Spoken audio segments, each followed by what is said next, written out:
શ્રી સ્વામિનારાયણ ભગવાનની જય, અક્ષર પુરુષોત્તમ મહારાજની જય, પ્રમુખ સ્વામી મહારાજની જય, મહંત સ્વામી મહારાજની જય, પ્રમુખ સ્વામી મહારાજ શતાબ્દી મહોત્સવની જય. In today's session, as we continue, in the last session, we were traveling with Puja Pramukh Swami Maharaj. Pramukh Swami Maharaj had celebrated the Shastriji Maharaj's Shatabdi Utsav in Atladra, and then his vichran carried on. We finally left off in Mumbai, when Pramukh Swami Maharaj was actually originally, while he was in Gondal, we heard that somebody stole Pramukh Swami Maharaj's puja. And fortunately, a couple of days later, the puja was then returned. Nevertheless, Swami was very pained to hear that his puja had been lost. And then Shastriji Maharaj had given him a murti of Akshar Purushottam Maharaj from his own puja. But while they were in Bochasan, they celebrated Guru Punam in Bochasan, and they'd found out that obviously Yogiji Maharaj's health was not well. And Pramukh Swami Maharaj, with some discussion with the doctors, expert doctors, was decided that they would take Yogiji Maharaj to Mumbai. So a week after the festival, Yogiji Maharaj, Swami Shri, and around 25 sadhus, they all departed for Mumbai via train. Now we'll go on to G39. While the Santos were in Mumbai, Swami Shri, he made sure that Yogiji Maharaj had appropriate health checks. Everything was performed and the treatment was received very well. There was also, at that time, there was no website or WhatsApp messages in order to update all the Hari Bhaktas or communicate to them. And so as a result, he published an announcement in the Swaminarayan Prakash, just so that all the Hari Bhaktas were aware, because obviously with Yogiji Maharaj's ill health, it was important to announce and let everybody know. I think many of us, we were also aware that when Pramukh Swami Maharaj was in Sarampur, we were always very keen to find out updates about his health and how he was doing. But it was very interesting to see the way Pramukh Swami Maharaj had to do it back then.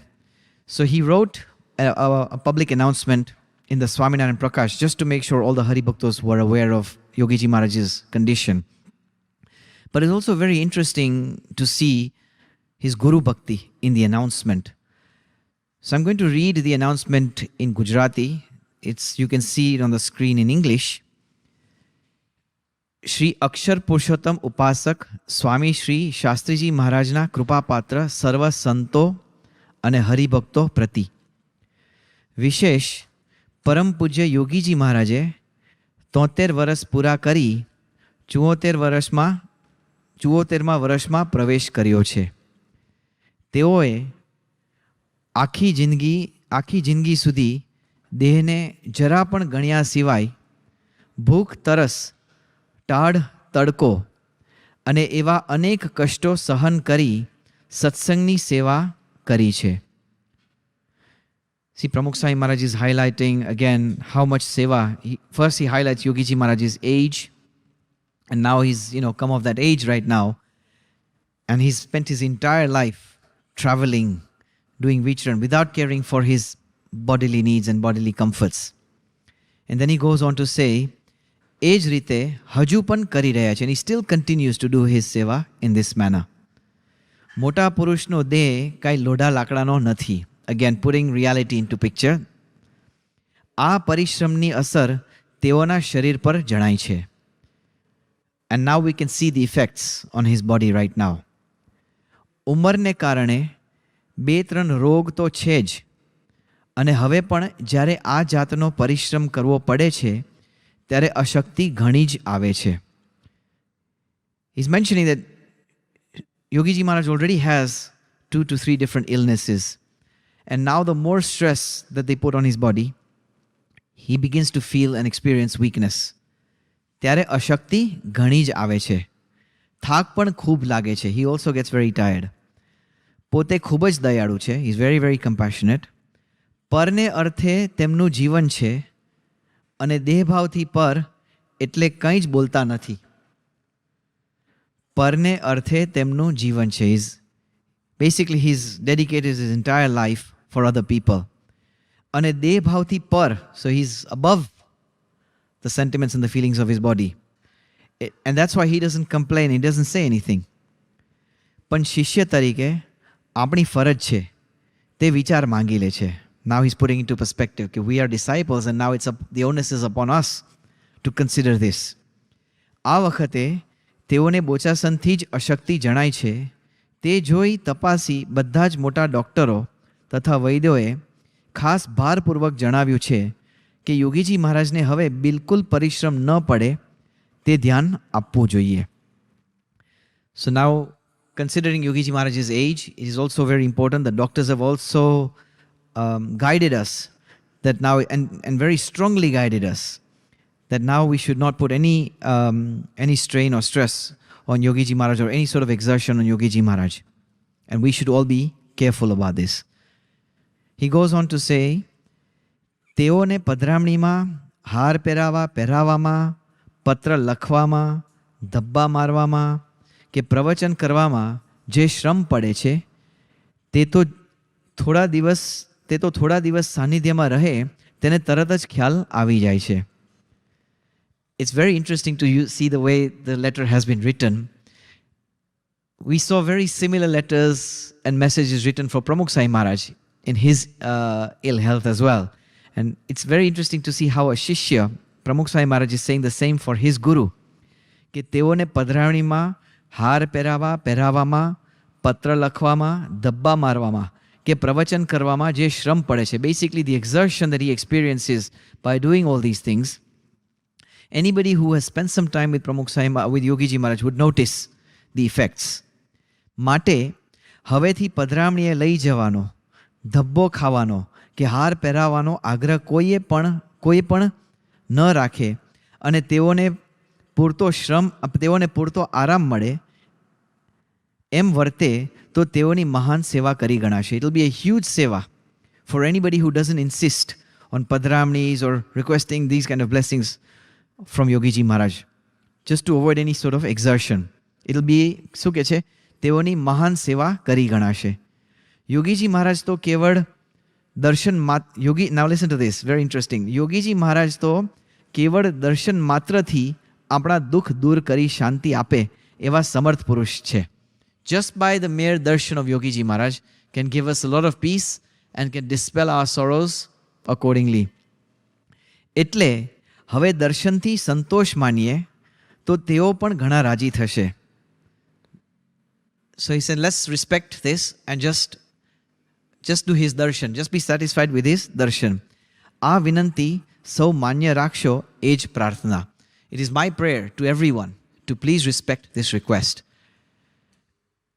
It's incredible to see this article because this is exactly what Pramukh Sai Maharaj's Shishya used to say about Bapa when he was, it's almost like a repetition, and he set the tone, and we can see Pramukh Sai Maharaj's Guru Bhakti resonating in every word that was written in this article. So this was G39. Let's move on to G40. Now Yogiji Maharaj's health was still frail during that time while he was in Mumbai. Although Pramukh Sai Maharaj had made all sorts of arrangements to accommodate his recovery, doctors, the rest schedule, and also all the Hari Bhaktas. And Swami's schedule was left much more freer to his needs. And so it was there to accommodate his recovery in such a manner that everyone also got labs. So Pramukh Sai Maharaj made sure that there was a balance, that Yogiji Maharaj's health was also accommodated for. He could get enough rest, but at the same time, just to accommodate to the needs of the Hari Bhaktas, to make sure that everybody also gets labh. So on certain occasions, Yogiji Maharaj would also, go to puja or give kathavarta or ashirvad labh in sabhas. And on certain occasions, Yogiji Maharaj himself would come out to do sabha and give labh to the Hari Bhaktas. On one occasion, while he was addressing the assembly in a Sunday sabha, Yogi Bapa said some very nice things. Yogiji Maharaj said, કે શાસ્ત્રીજી મહારાજ કહેતા કે બ્રહ્માંડમાં કોઈ ન કરે તેવું કરવું છે તો મંદિરો કર્યા, સિદ્ધાંત સંભળાવનારા સંતો પણ કર્યા. આવા સંતો દ્વારા શાસ્ત્રીજી મહારાજ અખંડ પ્રગટ રહેશે, એ દ્વારા સેવા થઈ ગઈ. So he's again talking about this Shastriji Maharaj's greatness and how that work has still carried on. That Shastriji Maharaj used to say that we want to do something which has not been performed in the entire universe. He made mandis for this. He also made sadhus discoursing on this principle of Akshar Purushottam. And then he goes on to say that Shastriji Maharaj will remain forever present through these sadhus. Shastriji Maharaj would often say, ke maru kartavya chalu j rehse. And Yogiji Maharaj is just reiterating those words again. And then paying tribute to Shastriji Maharaj accordingly, he goes on to say, Pramukh Swamino samagam karvo te Maharajno samagam karya barabar she. Now we've noticed through these previous sessions as well, how Yogiji Maharaj would continuously, repeatedly talk about the Mahima and the glory of Pramukh Sai Maharaj. He's establishing Pramukh Sai Maharaj at that time. From the beginning, Pramukh Sai Shastriji Maharaj, Yogiji Maharaj would always say these kind of things. And so again, he's saying that keeping the company of Pramukh Sai Maharaj is equivalent of having the company of Shriji Maharaj. Again, another very powerful statement, saying that Pramukh Sai Maharaj age, Pramukh Sai Maharaj no samagam, એટલે Shriji Maharaj no samagam. Now the subject of the topic was very different, but somehow he made sure that he found a way to add these words and include Pramukh Sai Maharaj's Mahima in this. Eventually, he ends up saying, બહુ બોલવાની ડોક્ટરોએ ના પાડી છે. Again, very typical of Yogiji Maharaj. બહુ બોલવાની ડોક્ટરોએ ના પાડી છે. The doctors have said not to, the doctors have said to me not to speak too much. બધાને જમવાનું મોડું થયું છે તો રજા આપીએ છે. Again, asking forgiveness that it's become late for everybody. And then he goes on to say, મારી તબિયત સારી નથી, તેથી હું જઉં છું. મારી જગ્યાએ પ્રમુખ સ્વામી બેસશે, તેમની પૂજા કરવી તે મારી થઈ ગઈ. Again, very strong words over here. કે પ્રમુખ સાઈ મહારાજની પૂજા કરી છે એ મારી જ પૂજા બરાબર છે. So by Pramukh Sai Maharaj will sit in my place, and in doing his puja is just as good as having done my puja. Again, Yogi Bappa was very, very direct with this. We could see how explicit the words were in the way he stated this. So again, Yogi Bappa establishing Pramukh Sai Maharaj in these words. Let's move on to G41. While they were still in Mumbai, a few days later, again, another special assembly had been organized at the Yagna Purush Vyakhyan Khand in Dadar Mandir. Yogiji Maharaj had set goals for the sadhus who were studying various courses of Shastri, Purani and Acharya. Every sadhu had certain goals that Yogiji Maharaj had set them to do. He would bless each of the sadhus, and sometimes he would even give them 2 roses each. In fact, this is the day when he came into the Vyakhyan Khand and he gave them 2 roses. Yogiji Maharaj blessed the assembly on that day, saying that, listen, I am telling you something. Remember, these are all santos who are studying Acharyas, Shastris and Puranis. And then he goes on to say that our Acharya is Pramukh Swami Maharaj. Pramukh Sai Maharaj apna Acharya છે.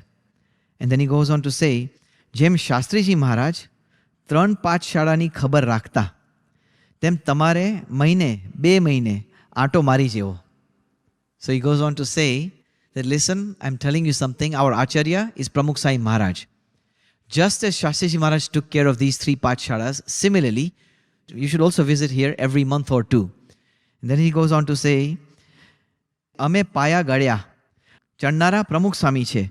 મહંત સ્વામી આ બધાના report આપણને દેશે. He's again talking about Pramukh Sai Maharaj, that he's going to build on. He says, I planted the foundations, Pramukh Sai Maharaj will build on this. And then he goes on to say, મહંત સ્વામી આ બધાના report આપણને દેશે. So he's establishing Mahant Sai Maharaj as the head of the Santos over there at that time. આપણા આચાર્ય પ્રમુખ સ્વામી મહિને 2 મહિને આવી જશે. Every 2 months, he's telling everybody that Pramukh Sai Maharaj will come and visit us every month or 2 months.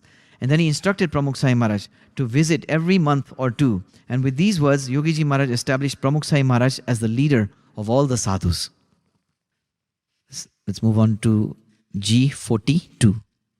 Now, during his stay in Mumbai, Pramukh Sai Maharaj would end up doing katha in many of the different areas. There were a lot of other para sabhas that were taking place. So Pramukh Sai Maharaj would spend some time in Dadar Mandir, and throughout the day he'd visit the paras and do sabhas accordingly. Eventually, when Pramukh Sai Maharaj was leaving for Ahmedabad, Yogiji Maharaj garlanded Pramukh Sai Maharaj, and he said The Pramukh Sai Maharaj has taken care of Swami's work, meaning Shastriji Maharaj's work. Shastriji Maharajનું કામ પ્રમુખ સાઈ મહારાજે સંભાળી લીધું છે. તે આપણને ઘણી શાંતિ છે. So we are at peace.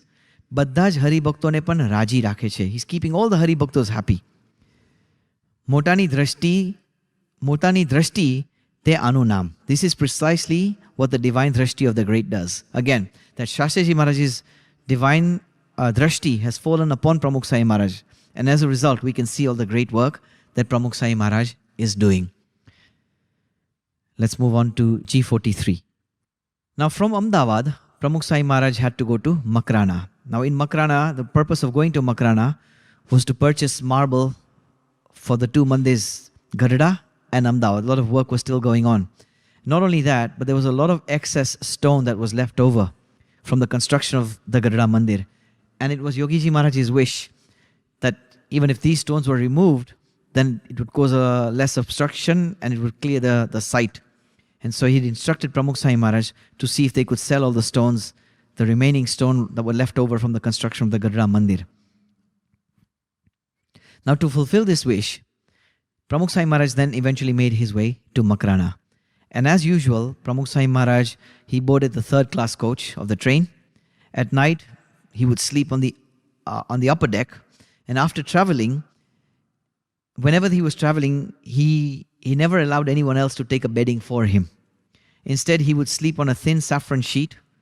He kept a pillow under his head and used his gataryu to cover himself. Simple living. That was typical of Pramukh Sai Maharaj. When they got there, he would be the first one to wake up and get ready. While others are still in the process of getting ready, Pramukh Sai Maharaj would be at work when they get to Makrana. He would still be at work.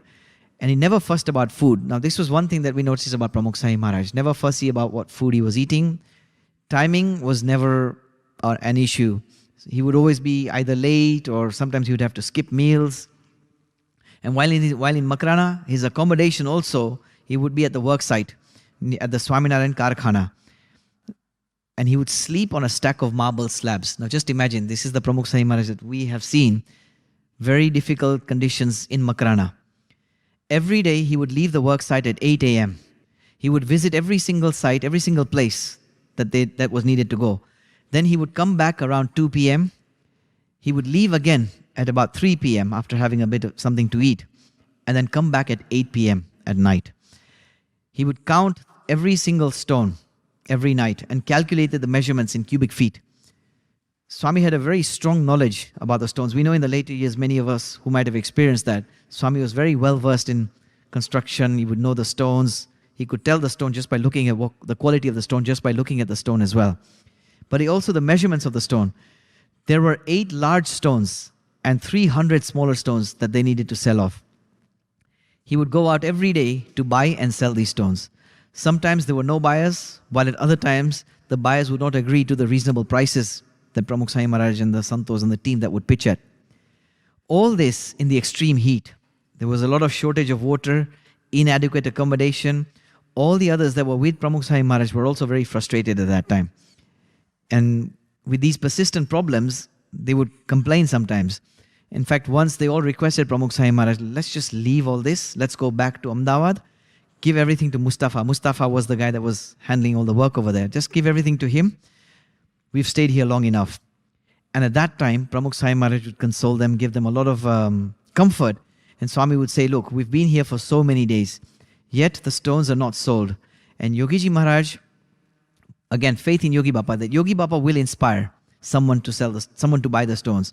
And then he goes on to say that Shastriji Maharaj built mandirs without considering looking at day or night. He neglected all care for his body. And amid such hunger and thirst, Shastriji Maharaj did all this work.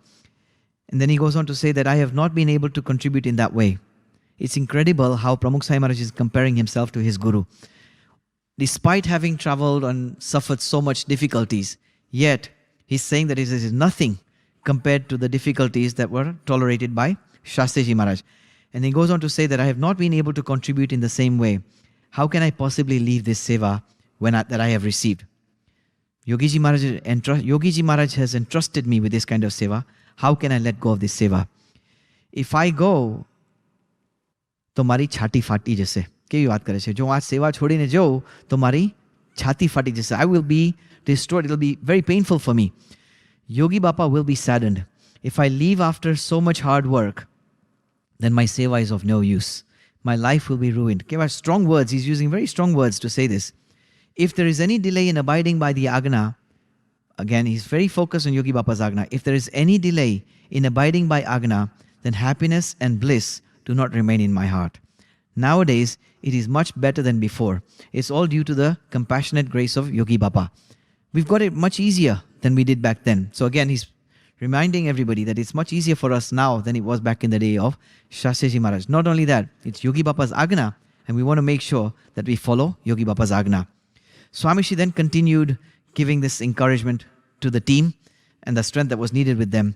They stayed in Makrana for almost 22 days while they were there. So this was G43. Let's move on to G44. Now, during his stay in Makrana, Pragat Bhagat fell ill. Pragat Bhagat was Pramukh Sai Maharaj's seva. He was accompanying Pramukh Sai Maharaj. We can see a picture of him on the slides. And while he fell ill, his body temperature rose drastically overnight and he began vomiting. Suddenly he broke into tears, and he was very young back then. And the region, as well as the people, were completely strange to him. Everything was new to him. This was the first time they were going to Makrana. Moreover, there were difficulties such as insufficient medical facilities, poor accommodation, the food was not adequate. Puja Devcharan Swami was sitting with Pragat Bhagat and he was just serving him at that time. He was massaging his head. Devcharan Swami also began to cry. I think they were very, as we mentioned in the previous session, they were both very frustrated, very upset with the difficult situation at that time. Now remember, they were much younger than Pramukh Sai Maharaj. Pramukh Sai Maharaj, much older than them, yet you can see how resilient Pramukh Sai Maharaj was. So for Pramukh Sai Maharaj, on the one hand, he has all these difficulties of trying to balance the work and everything.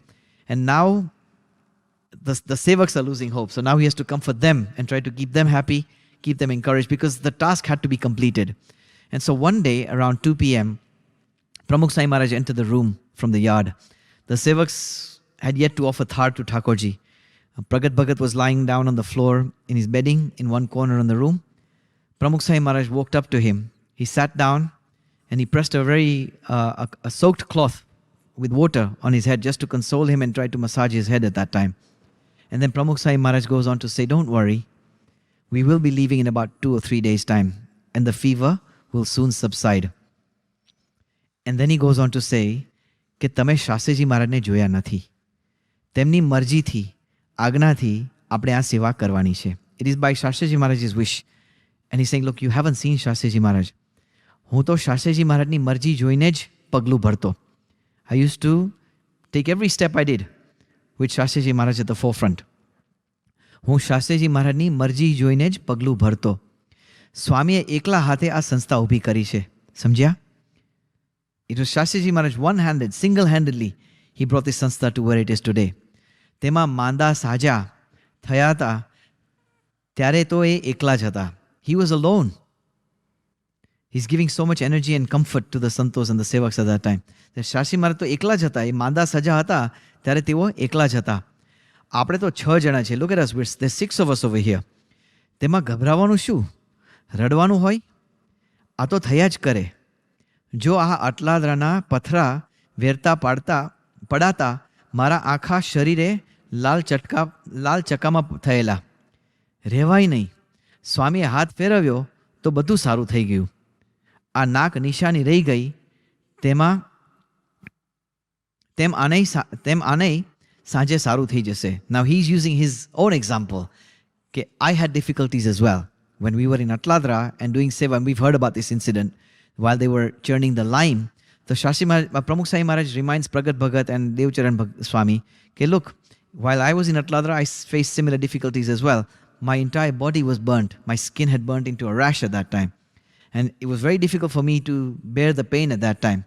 Nevertheless, Shastriji Maharaj blessed me, and with his blessings, everything became well. And he's telling Pragat Bhagat, look, don't worry, things will work out, you'll be well as well, by Shastriji Maharaj's blessings. Eventually, the sevak fell at ease upon hearing Pramukh Sai Maharaj's soothing words, And by evening, he was completely healthy, back to normal again, just as Pramukh Sai Maharaj had predicted. Now, on one occasion, in the previous session, Pramukh Sai Maharaj had said something very similar to this, and he talks about his own incident. And we'll go back into time. Pramukh Sai Maharaj had once said that Shastriji Maharaj had said to me one day, Narayan Swami, you have to go to Makrana for work of Gadra. And Pramukh Sai says that I didn't even ask why I need to go. What am I going to do when I get there? Where will I stay? That very next day, we departed for Ahmedabad. We reached Fulera, from where we arrived in Makrana, and on the third day, we got there on the third day in the scorching heat. This wasn't Pramukh Sai Maharaj's first time in Makrana. He had visited many times, but he's talking about the first time when he went to Makrana. And then he goes on to say that this was the first time that we had come in this region. Just like Pragat Bhagat, he reminded how this was the first time he had come into this region. We were very nervous. We knew nobody in that time. But we left all our worries aside. We only had peanuts to eat. Sometimes if a glass of water, if we did get that as well. We would have to get to work before the artisans came in and had to finish after they left. So we were first to work and the last to leave. There were no thoughts of heat and sun at that time. Now, Pramukh Sai Maharaj was at a similar age as Pragat Bhagat when he's narrating this incident to him. We had to go to the mines every day. We had to turn the stones. We'd have to argue with the owners and the laborers. And even then, they would cheat us. See, they had to worry about cheating, that people would cheat them of the stones, the prices. Sometimes you mark a stone, and by the time you get back, somebody else has taken the stone away. We had to make sure that we were not deceived at all. If one was careless, then we would incur losses. So we had to be constantly vigilant. And then he goes on to say that we had to make sure that we were not deceived at all. We would live on thick bhakri and dal. That we would have to also prepare. That even we would have to prepare ourselves. We had to cook ourselves. We would also feed the masons and the artisans. Not only that, we only not had to cook for ourselves, but we also had to feed the masons and the artisans that were with us. There was a dire shortage of grain and material and water. We would have to pull water from a bucket in a well that was about 100 to 200 feet deep so that we could bathe and wash ourselves. From a depth of 200 feet, when the bucket came to the surface, there would hardly be any water. Such difficult times that they had to take the bucket all the way. They had to get their water from a well, which was 100 to 200 feet deep. And then Swami narrated an incident saying that there was a sadhu with me. He would say that, why are you pulling the bucket like this? Let me get a bigger bucket. And so the sadhu would rush to try and get a bigger bucket. And then Pramukh Sai said that when the other sadhu made a bigger bucket and he tried to use it, he got tired pulling the water out. He said by the 10th time, he was so tired, he just left the idea. These were the difficult circumstances that we had when we were coming to Makrana to carve the stones. So these are the things that Pramukh Sai Maharaj would narrate to the santos who were with him at that time, just to give them the strength and the energy that, look, we've got it much easier than we had it back then. Now, Swamishi's stay in Makrana was tremendously tough. However, there was only one thought that was very clear in his mind. For Swamishi, there was no work in this world that could not be achieved if it was his Guru's command. And therefore, he had made up his mind, and he had persevered amidst such difficult conditions to ultimately receive the Rajipo of Yogi Bapa. That was the focus point of his life, to earn the Rajipo of his Guru.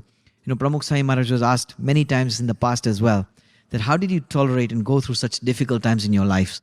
And one thing that Pramukh Sai Maharaj would often say, that ever since I left home, there were words that were shared with me. Basically, his parents had said, "Ke Shastriji Maharaj Raji thai ne, emaj karje." Make sure you do whatever you do to please Pramukh Sai, to please your Guru Shastriji Maharaj.